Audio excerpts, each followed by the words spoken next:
Okay, to start this off, it was election night, so I was a bit out of sorts. So I forgot a bunch of key stories, and we're going to insert those. We're going to do a little insert action a couple times in, just because I just wanted to get these things in there. I almost thought about refilming this entire thing, but no, we're just going to insert a couple of things. I also will mention I did get some great VCLT from Brandon and Dave. I'll mention that in another video. I'll show that in another video. I just want to acknowledge that. Thank you guys. This was all purely purchases from the WFMU record fair. And I also got one free record I'll have to show another time from Joe at Basement Records, which I don't even know what it is yet. So that's not in there. But also 2 key stories. They'll be inserted at the right times along the chronology of how this whole weekend went, because it's told in chronological order. Hope you dig. Here we are. We're doing it. Dave has made it. Here we are sweating it out November 1st in New York. Manhattan, 6th Avenue, looking as annoying as I ever remember it. Look at this, these guys walked right past it. Yo!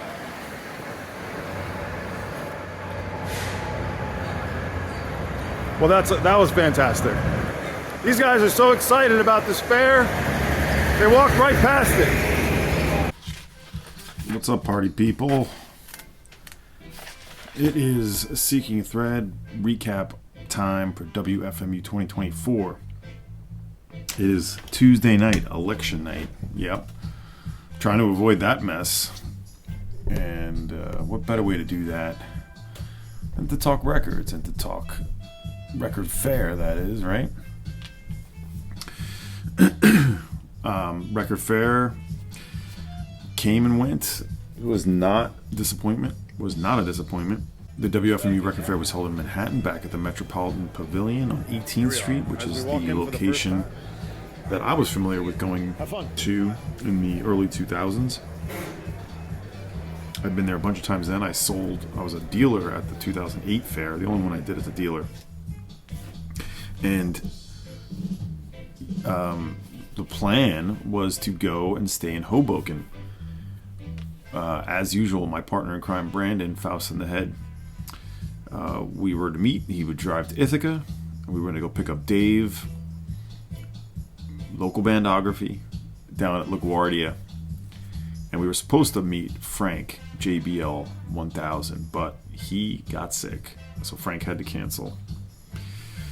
Now, there were complications because it fell on Halloween the night before, and the complication that really messed things up was that the record fair was on Friday, the day after Halloween, so that made things rather difficult. Last year in Brooklyn, or in Queens, it was Saturday, Sunday, so we had to roll with that. Brandon got up at like 4:30 and boogied down to Ithaca, and we picked up Dave just under 12 o'clock, or just at 12 o'clock, as the fair was opening to the early ticket go, or the early admission. You could pay early, or you could pay a little extra to get in early Friday. From 12 to 3 was early entry, 3 to 9 I think was the rest. And yeah, because of that it was tough, but we did get there just 1 hour late. And being in Manhattan was much more convenient. It was close to the 6th Avenue and 14th Street, which is a great hub to get the L train into Brooklyn, and for us to take the train back to Hoboken, where we were staying, which was not a great place to stay in the end. I'll talk about that later, but really because of parking. But the fair being in Manhattan was certainly more convenient. Though I think I will say I enjoyed Queens for the actual venue being inside. A lot of light, much more beautiful inside, a little bland at the Metropolitan Pavilion. But in Queens, you couldn't leave and come back in. There was no food options. There was not much nearby. So, yeah, you trade up a bunch of things to be in Manhattan. And overall, it was nice to be in Manhattan. I wish we could have stayed closer and not in New Jersey. Anyway, I brought a pretty healthy budget, just under what I brought last year. And I bought, I think, 43 records, about 10 records I think it was less than last year. That's including the fair and the shops. And yeah, it was great to run into some of the VC. My only regret was we didn't really have a full meetup. I should have really planned one. There was talk about meeting at a few places. I know some of the guys went to Village Vanguard to see a gig, and there was talk about getting dinner. That ultimately didn't happen for us. That was a bit of a bummer. We didn't really get to do the full-on meetup at all. At least we didn't. I did run into a lot of people, though. Upon getting there, we saw Joe, Analog Archive. So I talked with Joe a little bit. I've met him a bunch of times. Lance at Permanent Records. Got to finally meet Lance, and he delivered a record to me, actually. Arnaldo, I saw him pretty much right away. Saw Chance, Concert Buddy. And then a bunch of people I didn't know, people that watch this channel, stopped me and said hi and stuff, so that was great. But anyway, I got in there, and my first thing at these kinds of fairs is to walk around and see what I see what's on the wall, see if there's anything that jumps out. As you know, I put up a list of targets, a list of sort of things I was really looking for, and I expect to find none of them, and of course I expect to get other things too, so I'm not really I'm not really living or dying by that list. However, if I see one of those things on the wall or in the bin, whatever, I want to know that it's there so I can decide if I want it. Well, within 5 minutes, I found a hell of a table. I'll put the dealer's name in, I'm forgetting it, but his name was Joe. You'll all know if you went to this fair, the WFMU record fair, who I'm talking about. He was kind of, as you came in, to the back and to the right. And upon looking at his wall, which I'll insert some images and photos of now, you will see some serious stuff. And 5 minutes in, and I saw a record I had to get. And it is this record, Key to Nowhere, Brother Ah and the Sounds of Awareness. The last Brother Ah I didn't have, and maybe the toughest to get. This is the original Private Press, of course, never been reissued on vinyl. Or I'm sorry, that's not true, it has been reissued on vinyl. But this one may be just the rarest, and it's in great shape. The price was high, and Joe, not an Analog Archive Joe, the dealer Joe, whose wall was incredible. A good half of the wall I would love to have. He knew I was looking for this. I guess he'd seen my video, so I figured I was screwed. But he gave me a pretty considerable offer, considerable discount. I've never seen this. I've rarely even seen it online, and I went for it. 5 minutes in, I dropped a chunk of change on this, but I'm very happy. Clean record. We bring a turntable every time to our apartment. I got to play some of it there. It sounds great. And I was very happy with it. Brother Ah, Key to Nowhere. This is on my list. 1983. So I now have the trilogy of Brother Ah, Robert Northern. And there were some other things I was considering. Joe's bins were great. They were super great. There was super good stuff in those bins. I ended up not getting anything else out of that. Oh, no, that's not true. This one was out of the bin. I put it aside. I ended up buying this later from him, but I pulled it aside there, so I'll include it here. And by the way, I'm going in the order of everything I found. This is Noah Howard. Patterns. I haven't played this yet. Most of this I haven't played yet. This is the original pressing from 1973 on the Alt Sax label. An awesome record. He gave me a nice price on this. This is the original label. Noah Howard, Earl Freeman, Helen Bennick, Misha Mendelberg, Steve Boston, Jop Schoonhoven, electric guitar. So looking forward to playing that one, of course. We all like to say that, don't we? It's hot and heavy already here. Already been some major deals. Old Metropolitan Pavilion.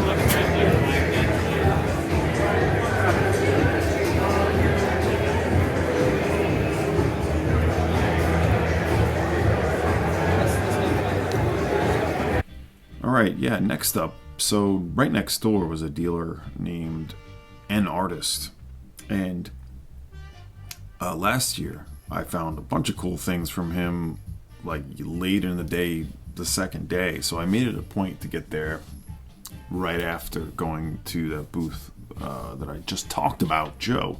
And this guy has a ton of avant-garde experimental composers, broken music, indie, punk, and definitely stuff leaning towards avant-garde overall. And I decided to grab a few different records from Jon De La Barbara. This is one on Chiaroscuro, right? Oh no, this one is not. Sorry, but this is Voice is the original instrument. Got this for about $25-30 after discount. This is on the Wizard label. From 1976, avant-garde composer. Musique concrète. Been familiar with her. I've heard this record. And he had, like I said, a bunch of Jon De La Barbara. This was the bigger piece I got. Original pressing of Richard, a.k.a. Dick Landry. This private pressing, the original pressing. It's like a free jazz. I had this reissue briefly. Having been built on sand with another bass. And German pressing, actually. From 1978. Not one I was specifically looking for, but I did have this in my want list. And the price, and I ended up finding a copy a little bit cheaper at a different table the next day, but this is a clean copy. It was close enough. Next up, my intention was to get down to Mind Cure, Mike from Pittsburgh, who showed a bunch of things that he had going on via Instagram. I didn't buy anything too major from there, but we are playing this Aggravators Meets the Revolutionaries at Channel 1. This is on the Third World label. I haven't actually totally looked up which pressing this is, but stellar dub record. This ended up being about $35, I think it was. A blind buy, I don't know this record. Ray Eye Vision, the sleeve is beat, but the record looks pretty good. Top ranking sounds. This was a bit of a blind buy. Actually, there's some wear and tear on this. We'll see how it is. We'll see how it checks out. It was only $20, so wanted to try it. Some reggae there, some more reggae, although some UK dub here. The New Age Stepper, self-titled record on You Sound. This is the On You Sound pressing, not the static. Of course, we know that this includes who's who of UK reggae, including Ari Up, Steve Beresford, Viv Albertine, Crucial Tony, Style Scott, and of course produced by Adrian Sherwood. Self-titled record from 1981 on You Sound. This was around $50, but a clean copy. And a couple of indie records from Mind Cure. Original pressing of Viva Las Blues. Of course, I know this record quite well. On the Palace label. Distributed by Drag City. What is this, from 95, I think? I have this as CD. I've always been meaning to get this. Original press. It comes 1111. On Matador Records, 1990. Is it 1992? Yeah, it is that early. This was like reissued for Record Store Day. This was like a $40 record. And here we have an original pressing in wonderful shape for $20. No insert or anything. I don't know if we're supposed to come with one, but yeah. This is a great band with Thalia Zedek, Chris Brokaw, Sean O'Brien, Thalia Zedek, and Chris Brokaw, the two dueling guitarists, vocalists. That was nice at 20. And then another avant-garde record, one I've seen before. Angr Moment had copies of this. Priscilla and Barton McLean. Good price on this one. Electro-Symphonic Landscapes on Folkways. There's a few Folkways records in this in my selections here. This is all from Mind Cure, though. 1979, we do have the insert. It's, with Folkways, you really want to... Usually the inserts are there, but when they're not there, it kind of makes it hard to want to buy it in a way. So that'll be some field recordings, experimental. Nice piece. After that, I went to see a good old Billy Jones, Billy's Record Salon. he was there and seemingly in good health. And yeah, I found a bunch of records right away. This one was one I had in my want list. Don Cherry Latif Khan, U.S. pressing on Europa. This was like around $40. Don Cherry with doing a lot of tabla. Is it just them as a duo? I think it's just them as a duo. Gordon 78. There's a French pressing of this too, but Don Cherry trumpet, keyboards, gong, bamboo flute, Dusun Koni, and vocals, and Latif Khan just doing all tablas. Dusu and Koni. Nice one. One I've been looking to get from Don Cherry to fill that hole.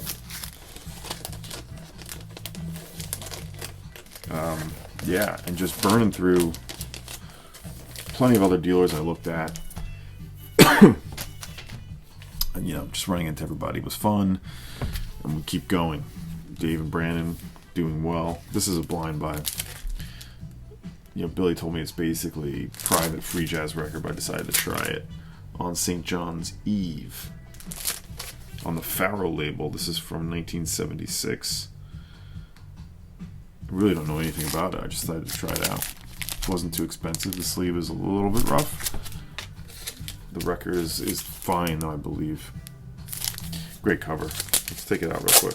Faro Records, Connecticut. Wonder if Tom knows this one. Connecticut record.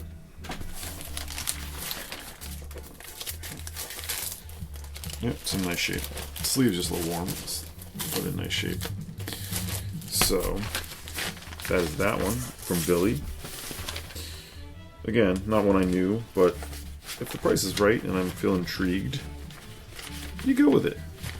It's WFMU fair. Let's have some fun. The first day, we're still on the first day. You know, that's where I spent the bulk of my funds, so that's where most of the records, or most of the showing will be from the first day. Also from Billy's, I found this one. Another one that is in my want list. A fair amount of the things I found are from my want list. And there are 3 records from that target list. I already showed you one. 1973's Human Arts Ensemble. Poem of Gratitude. Beautiful sleeve. I'm not going to take this one out, but it is a private label. The record is in pretty good shape. Just the sleeve that shows that wear. Billy had great stuff. There was a few other things I thought about. I was hoping to make it to his shop. We didn't get to do like the Billy's salon hang, but so yeah, that's what we have from Billy. Then we went to get some lunch. Myself and Brandon and Dave got some pizza, and Brandon was telling me that he saw a Telectu record from a dealer that I didn't. He was telling me about the dealer. I'm like, I don't recognize this dealer. Turns out, and I'm like, oh, when we go back in, you got to show me where that is. Turns out it's from his dealer Zip, who is typically in the Ithaca Record Fair. Found a Telectu record. So Brandon, since he had this, he floated it my way, and it was still there. This has got the insert and everything. This price was excellent. I was able to bundle it with the next record I'm about to show you. But yeah, I've been looking for Telectu. You don't see it here in the US. So really happy to find this in great shape. Includes all the inserts, as I said. I ended up getting it for about $65. I think it was $65.70. And yeah, we're gonna play that in a second. I don't have the record on me because I have it ready to play next. And the other one I found, this was like, I guess bought from the same collection. Cockpit Music, Transworld of Sounds. A Danish 2LP from 1981. And it's got all kinds of people on it. I won't go into it too much, but it's a double LP on the... What label is this? I guess it's just Cockpit. KMLP7. Yeah, I listened through some of it because he had a turntable there for me to preview, and it sounded intriguing. So with this and the Telectu, I was able to get it down to a decent price. That was from this dealer Zip. All right, let's play some of that Telectu. All right, so next up right around the corner was another dealer me and Brandon talked with him for a while, sort of wheeled and dealed. Interesting character. But he had a record by an artist that, an Israeli composer, that I kind of been looking for just through investigating Folkways, but I was really there looking for a record for Alex. He already has this record, Alex. It's a different record by this artist that he was looking for that he did not have, but yes, he had one of the two by the artist on the label. On Folkways, Dariush Dola Shahi. Electronic music for tar and sechar. This is from 1980, I think 1985, 1986. And I have not listened to this yet. I had previewed it before, but it is a one-time pressing on Folkways. Pretty rare, tough to get. Yeah, there is no insert on this one because you have notes right here. But a very intriguing record, very intriguing composer. And yeah, this guy had a bunch of interesting things. His prices were a little on the high side, but he was definitely willing to work with you. And, fun enough to talk to.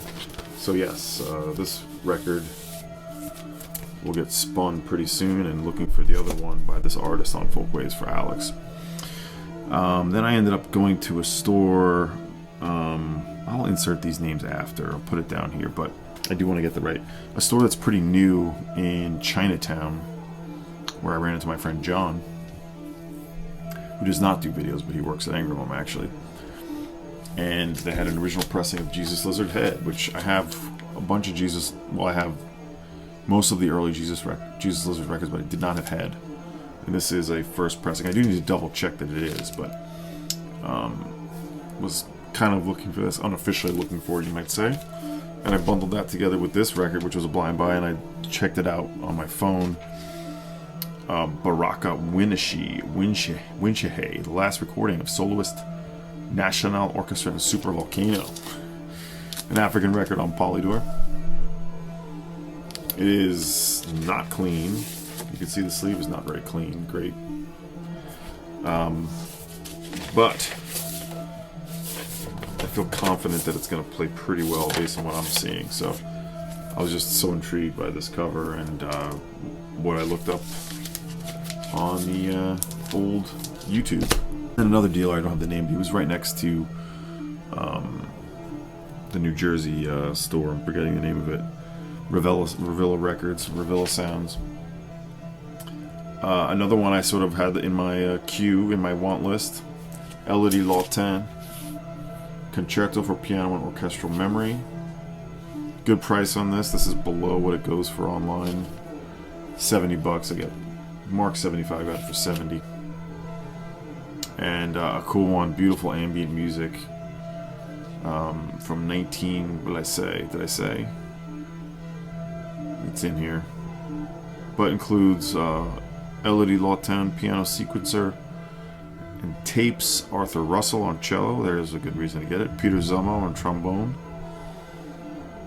Voiraba on violin. Ron Lawrence viola. So a New York record on the Cat Collectors label. So you see some cats in this. Let's take it out. No inserts to speak of, but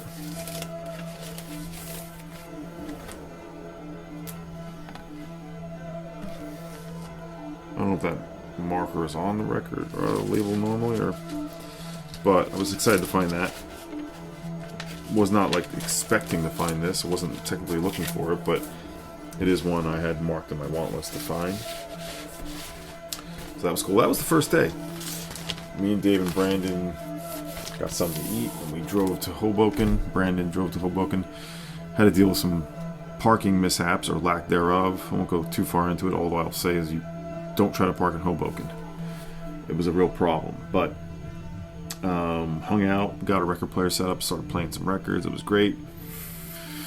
Second day, the record fair opens at 10. We were set to get there right around 10. Unfortunately, our good friend Dave, by the time we got there, was not feeling well, and he had to go back to the apartment. So I helped him get back, and so we were without Dave really for the whole day. So Dave is back in North Carolina and trying to recover. He did get a bunch of great records on the first day, so.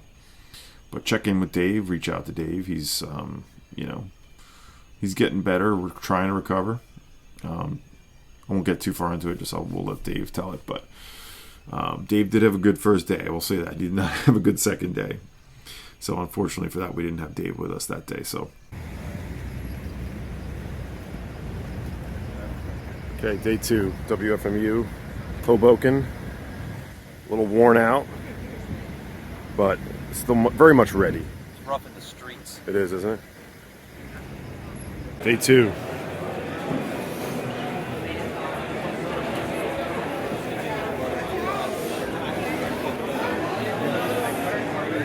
Day 2. We soldier on, Brandon and I, and ran into more people that day. And the big deal was this dealer called Wax Paper Records. I'll put their Instagram handle here. They were advertising all over Instagram that they were going to be there, and they were not there Saturday, so they were only there on Sunday. I only ended up getting one record, but I was intrigued to see that he did have a copy of the Key to Nowhere, the Brother Ah record I found the first day. And he was sharing the booth with The Sound of Blue, another collector/dealer who had one row of pretty insane records, definitely on the higher price side, but beautiful albums. And he also had Key to Nowhere by Brother Ah. So I've never seen this record. And then the next day there's 2. Good news was my copy ended up being cheaper, so I can sleep a little bit. And my copy, the condition's great. These look, I couldn't tell, I didn't quite look, but so they had a copy of canned soundtracks that is the only German original I don't have, and it ended up being just a little too beat. That record has been tough to find in good shape. So he also had a copy of one of the records in my list, listening for the listening. Stephen Halpern, am I saying that right? Yeah, and he had the early pressing with the break that everyone wants on it. The price was on the higher side. I ended up not buying that. I thought about it, but I was like, I spent a lot the first day, and I just needed to bide my time a little bit to see what else I would find that day. I did buy, this is what I've been meaning to get at some point, an original pressing of This Heat's Deceit. I do have the reissue still, but I absolutely love this album, want that reissue. And this is a very nice copy, very fair price. Just to get it in the US, it's hard to find this in the US. It's a UK pressing. So the only record I ended up getting from Wax Paper, I think Brandon got some great records. My other priority that day, Sunday, was to definitely make some headway on Brazilian records, and I did over at Human Head. I looked through a bunch. I wanted to buy the Tropicalia record. Apparently they sold 5 copies of it. I've been meaning to replace that. I ended up getting this Nara record, Opinião de Nara, in nice shape. Quite nice shape, actually.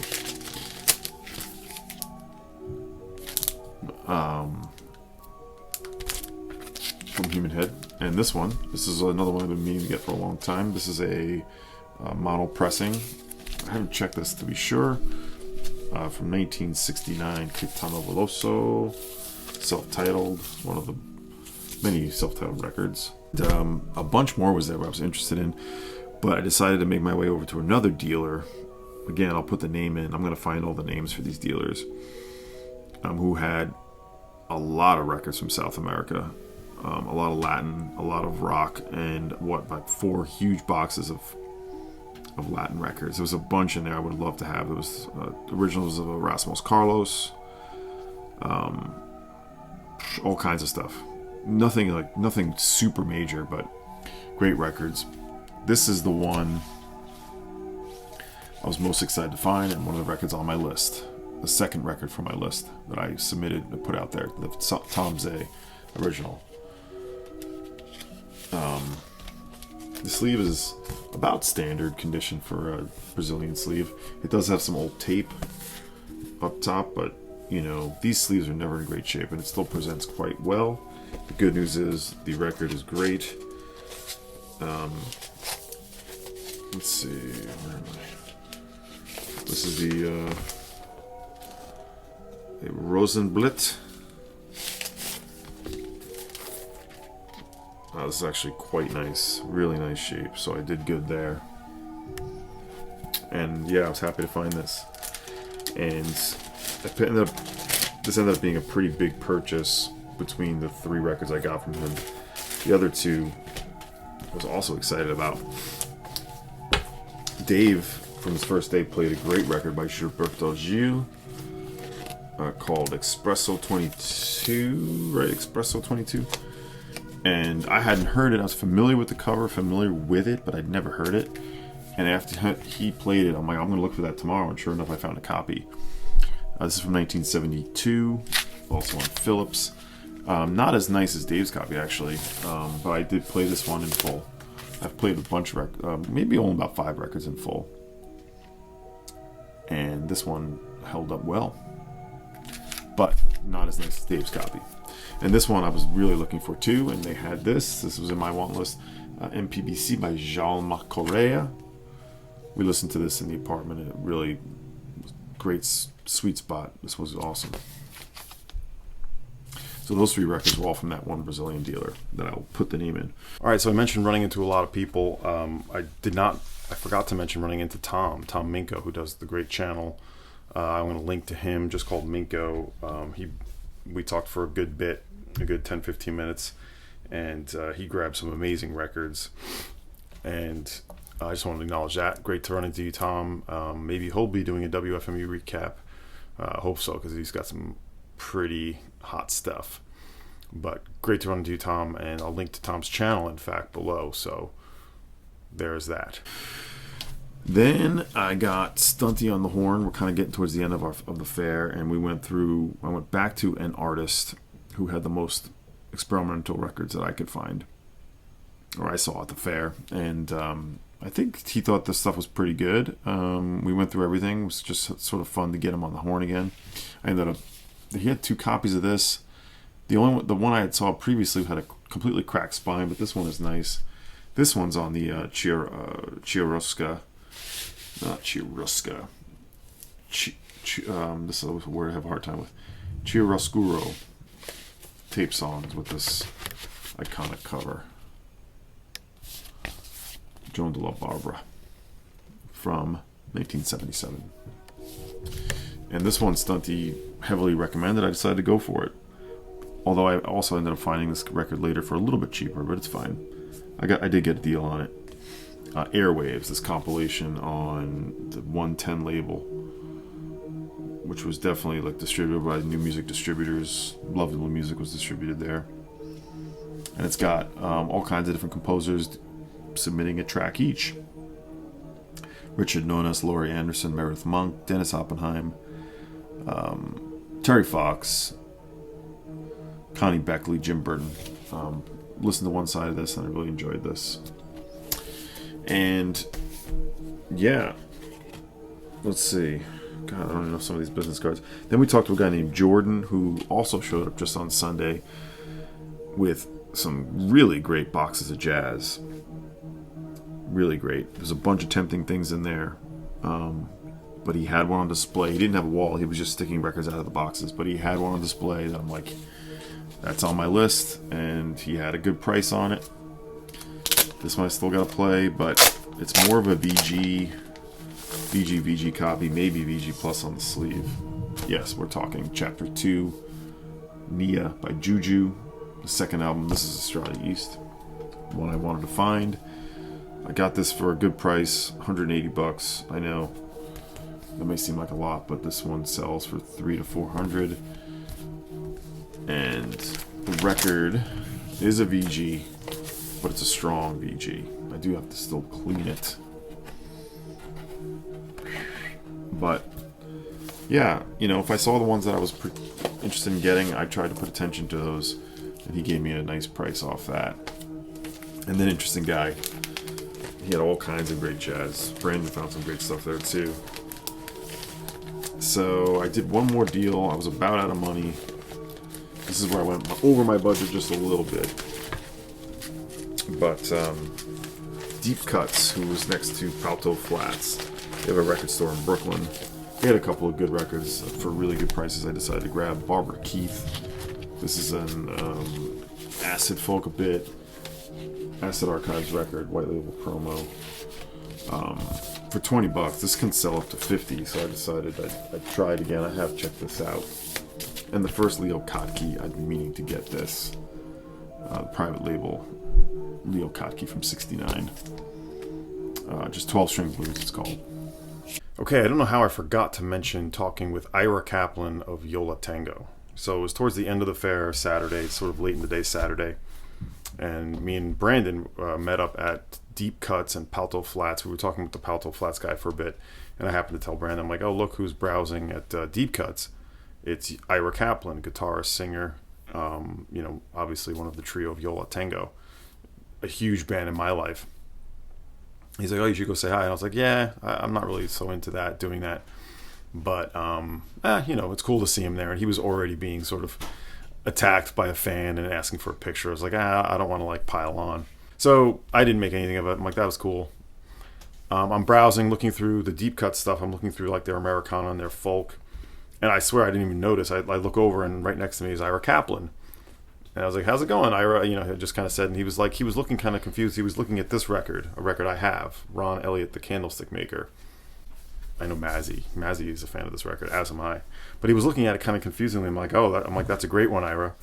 And he was like, yeah, I think, he was talking he's like, I think I'm aware of this. I think I've heard it. I'm like, well, do you like Bradley's Barn, Beau Brummel's Bradley's Barn? Because Ron Elliott is his one and only solo record from Beau Brummel's. And he's like, yeah, I do like that record. I just can't remember if I've heard it or not. And I know it's probably one I should get, but I'm not really into buying records at this price anymore. And it was like $125. And I was saying to him, oh yeah, it's really hard to find this without ringware. This copy was a bit nicer than mine, and it was a white label promo, so it was pretty expensive. But it should be like 30 or 40 or 50 tops. Maybe it's gone up. So we talked a little bit about that Bradley's Barn LP and this Ron Elliott. And I was like, maybe consider it. It's a really good one. I can definitely recommend it. And he was just, he was super sweet. And he ended up buying a Rocksteady comp, like a Pressure Sounds Rocksteady comp. So wanted to get that in there. I don't know how I could forget that. So good to run into you, Ira. Kind of wanted to get a picture, but I don't really like to do that. If someone was there that I knew and maybe snapped a picture, I would have gladly accept that. But no, cool. Maybe another time. Would have been cool to have a picture of us, holding this record up together, because that was what we talked about. But anyway, where you're seeing, that's where that happened towards the end of the day Saturday. So that was the fair. We then made time to go down to a couple of record stores. And overall with the fair, I'll just say, yeah, the prices were high. Of course, we all know they were going to be high. So no real surprise there. I would say most dealers were very much into and happy to make deals with you. I did bring all cash. I thought that was helpful for me, just in knowing where I stood. But there were some dealers that would only take cash. So that was helpful. I think the highlights were just some of the just real heat, just tons of heat. So many. There was lots of other things I could have grabbed. I was a little disappointed I didn't get any Flying Nun records. There was a dealer who had a couple that I wanted, but I just decided to wait, and then the one I wanted the most out of the two had sold, the Stones record. So I didn't get any Flying Nun. There was a Henry Grimes, The Call I was hoping to get. They wouldn't quite meet the price I wanted, so didn't get that. But it's okay. Really happy with that pile. And then, we were hoping to meet. We ran into Felipe and Jazz Bums Mike. We're hoping to meet up with those guys. Didn't quite happen. We did go to Jazz Record Center. Didn't find anything there. Nothing really that appealed to me. We did that actually as a break from the fair. Went back to the fair, finished up, and then we grabbed something to eat and went down to Ergot Records, a great East Village music store. Record store that has definitely a very well curated stock, leaning towards the experimental, but definitely still has jazz and rock, indie rock. But a lot of good new releases that you can't find anywhere else. A lot of dead stock stuff. They did have an original copy. They don't have a ton of views, but the stuff they have is really well priced and interesting. On their wall, I'll put a picture in. They had a copy of Tower of Meaning, incredibly rare Arthur Russell record on Chatham Square Productions. Never seen that. That was fetching a mighty price tag, one that I couldn't do. But I did find a bunch of cool records for good prices. This Michael Ranta dead stock been going around, and Brandon certainly advised that this would be a good choice, and I grabbed this one from 1984. This I don't know, but I know this artist. I like her new record quite a bit. Wendy Eisenberg for $10, sealed. This is on the VSQ series, so this will be like Avant Guitar. A reissue of the first Tara Clerkin trio, which I've been meaning to get, but I couldn't get other than buying this abroad. So to get this locally, it was great. One more record I'm meaning to get through her Bandcamp, but of course I had to get it from Europe. But there it was, Valentina Magaletti, and There Is Us. A lot of noise, drum jump. Really cool cover. Magaletti, the Italian drummer. The first album by Between. Been meaning to track this down at some point. On Virgo, Peter Michael Hamill. Probably the only krautrock record I had, and that was another disappointment. Just not finding much krautrock at all. And that was really it. I didn't see much in the bins at all. There were some canned records. Like I said, the soundtracks wasn't quite right for me. But yeah, always trying to find more krautrock. I'll probably have to go to Den Bosch to get that. So yeah, we got back Saturday night, hung out with Dave a bit. He was still in rough shape, unfortunately.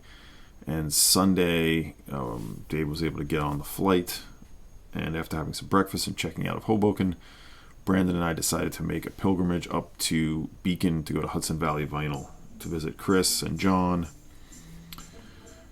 Chris is a friend of mine, and yeah, we've been talking about visiting the shop again. We had a great experience going there the last time on the way to WFMU. Well, this time it's on the way home. And it was jumping in the shop. The shop was full of excellent stuff, and I was out of money at that point, but I decided to go a little bit into the red to buy a bunch of great records, and really happy I did. Some awesome stuff. Traded a few records in to help soften the blow a little bit. So it was a great quick hour in there. Great shop in Beacon, Hudson Valley Vinyl. If you haven't been there, you need to go there. It's about an hour, a little over an hour out of New York City, that is, in Beacon, Hudson Valley Vinyl, in the Hudson Valley. I grabbed this Penguin Cafe Orchestra. I don't see this one too often. So I'm trying to track these Penguin Cafes down. Actually, I'm meaning to get these. So my love of Woo has brought me to that place. This is one I passed on getting at the Wilco Solid Sound Festival at the record fair they had, but I was glad to find this here. And for a better price, even. Butch Morris from on the Sound Aspects label. This is a really cool record. It's got a bunch of interesting players on it. Turntables from Christian Marclay, Tom Coricello, Zena Parkins is doing harp. Guitar from Brandon Ross, John Zorn is on here. Frank Lowe's on here.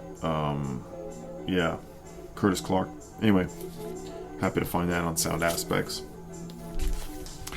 Got this out in the bins. It's just sitting in the bins. Awesome. French original pressing of Heldon's Disjunct. Oh no, Aletheia by Heldon, the French guitarist Richard Heldon.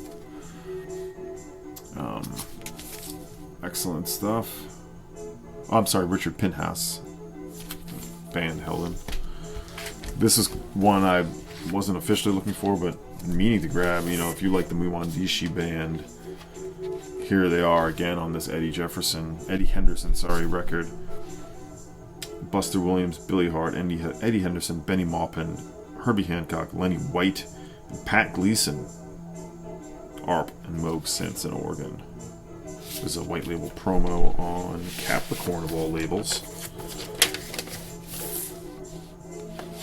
So kind of related to Reprise in a way, and similar to those Mwandishi records. Looking forward to playing that. I upgraded at least the sleeve.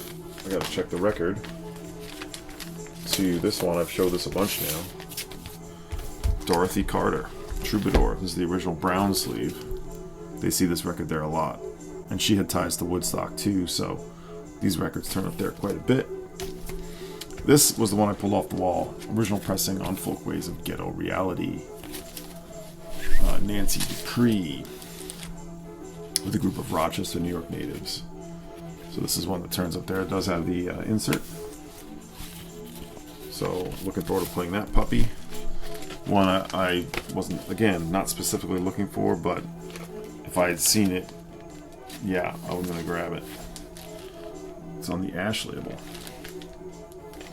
Folkways, Ash is sort of, associated label. That's the entire fair plus record stores. And yeah, it was a great one. I'm looking forward to next year. Hopefully we can do a real VC meetup and go through it again, go through the insanity again. So thanks, VC. I hope you enjoyed all that. Let me know what you think. Hope to see you soon.